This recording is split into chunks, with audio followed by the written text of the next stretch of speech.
Halo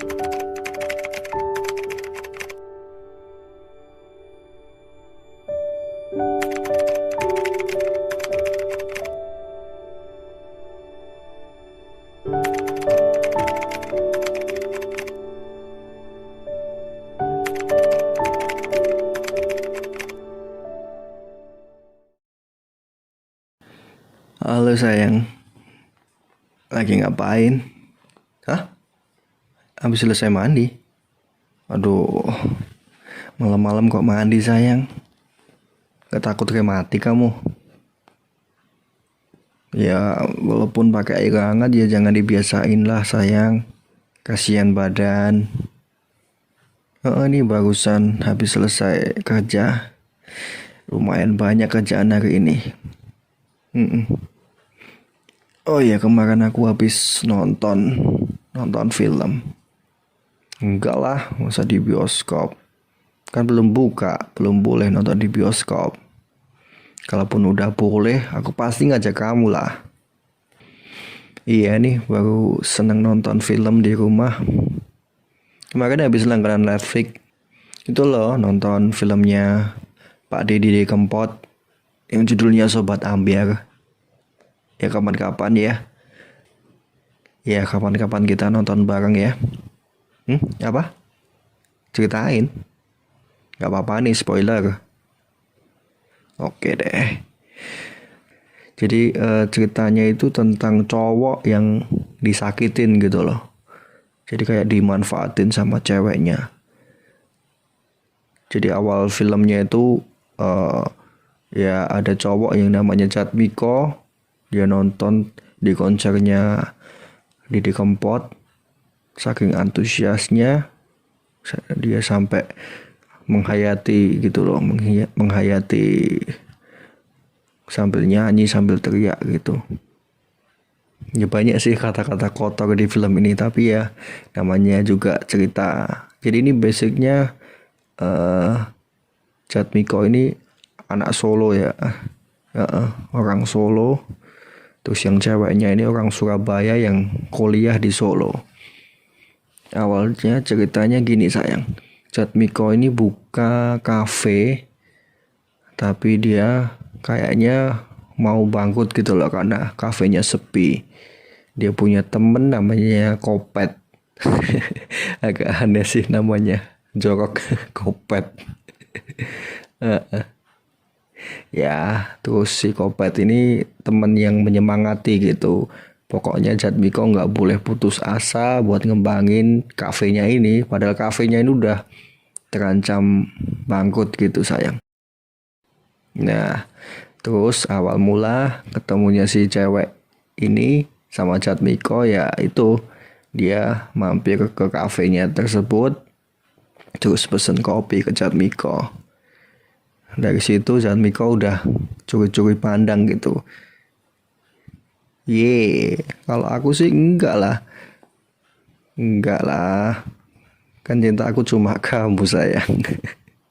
Tapi kalau ada yang cantik ya ya gitu deh. Oke, jadi singkat cerita Jatmiko ini kenalan sama cewek itu. Dan cewek itu kayak memberi harapan gitu. Nah, ternyata cewek itu mampir ke kafenya Jatmiko itu hanya untuk mengerjakan skripsi gitu. Jadi dia mau nyelesain skripsinya, dia butuh tempat yang sepi buat ngerjain skripsinya itu.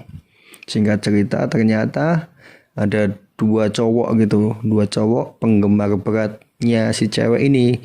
Jadi ngejar-ngejar dia gitu. Nah, singkat ceritanya si ceweknya ini bilang ke Jatmiko alasan dia ke kafe itu sebenarnya untuk mencari tempat yang sunyi, sepi gitu, supaya nggak ada gangguan-gangguan dari cewek yang ngejar-ngejar ini.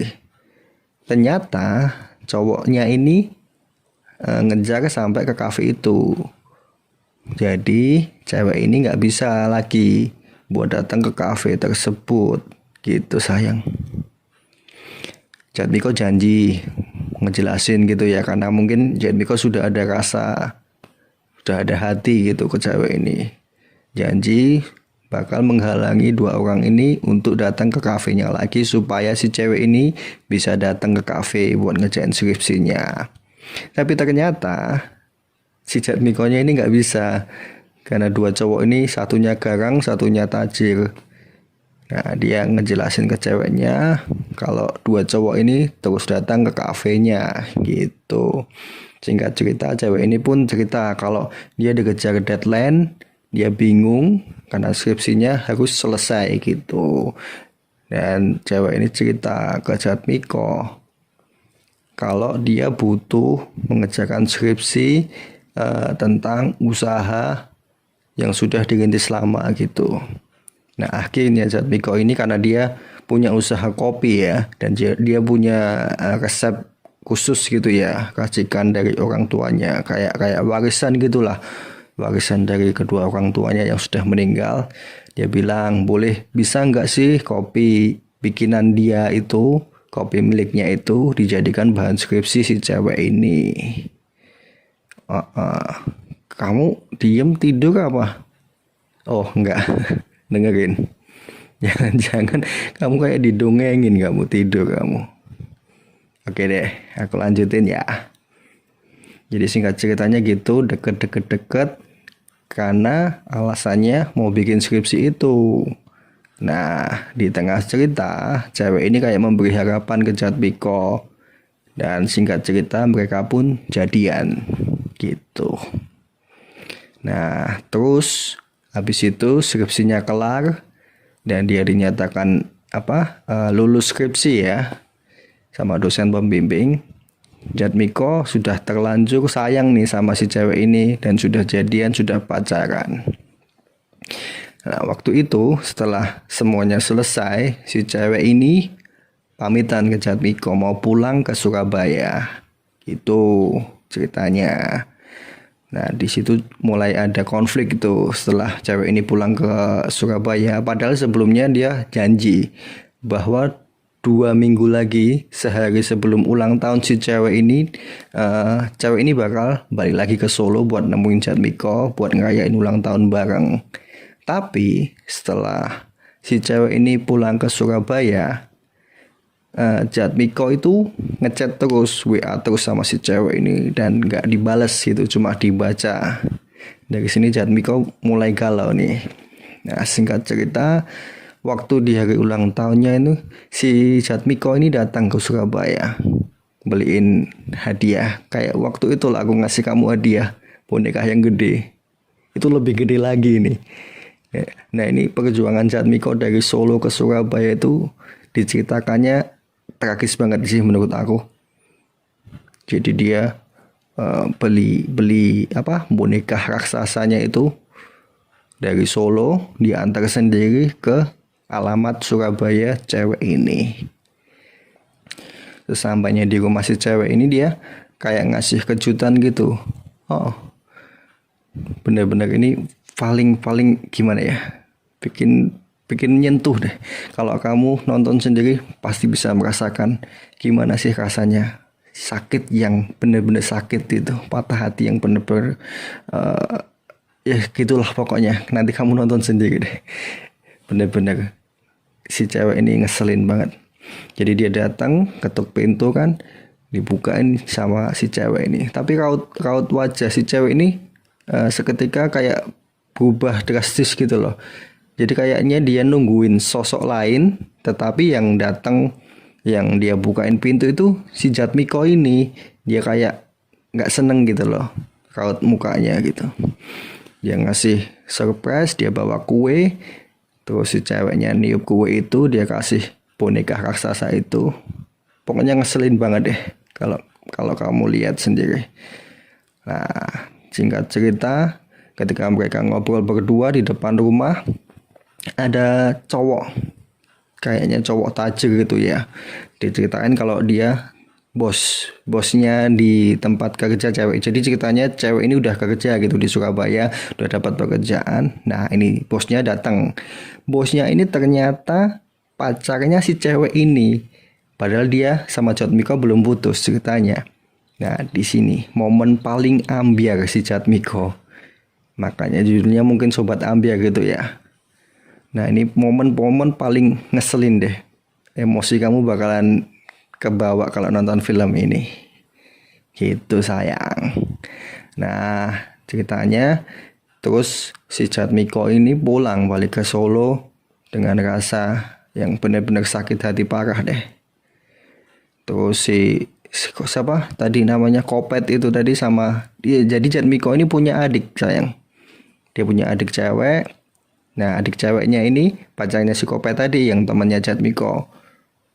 Mereka berusaha ngebantuin si Jatmiko ini supaya bisa lepas dari si cewek ini, maksudnya bisa melupakan gitu loh, bisa move on dengan cara ya pokoknya semua barang-barangnya dibuang, menghapus semua pesan, intinya move on gitulah. Nah singkat cerita, setelah si Jatmiko-nya berusaha untuk move on, tiba-tiba si cewek ini datang nyamperin Jatmiko.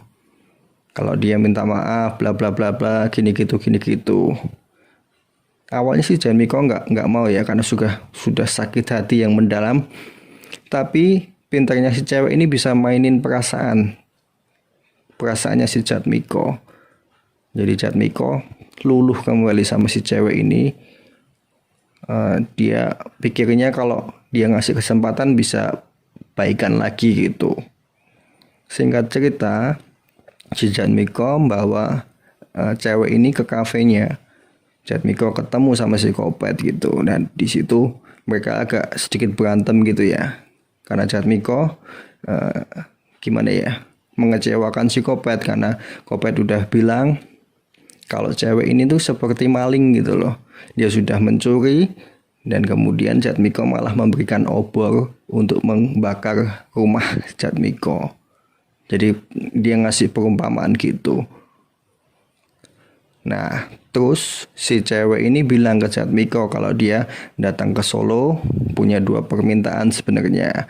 Satu, pengen dibikinin kopi buatan Jatmiko. Yang kedua, pengen Jatmiko datang di acara wisuda si cewek ini. Ternyata waktu Jatmiko datang ke wisuda cewek ini, si bos yang tadi, cowok yang dari Surabaya tadi datang juga ngasih surprise gitu. Di situ Jatmiko benar-benar hancur untuk kedua kalinya. Ya pokoknya gitu deh, buat kelanjutannya kamu bisa nonton sendirilah. Asik banget kok. Ya mungkin awalnya bikin bosen ya di awal-awal cerita. Maksudnya nggak masuk akal gitu loh ceritanya. Cuman waktu pas patah hatinya itu benar-benar jadi film ini ada lucunya, bisa bikin aku ngakak. Iya.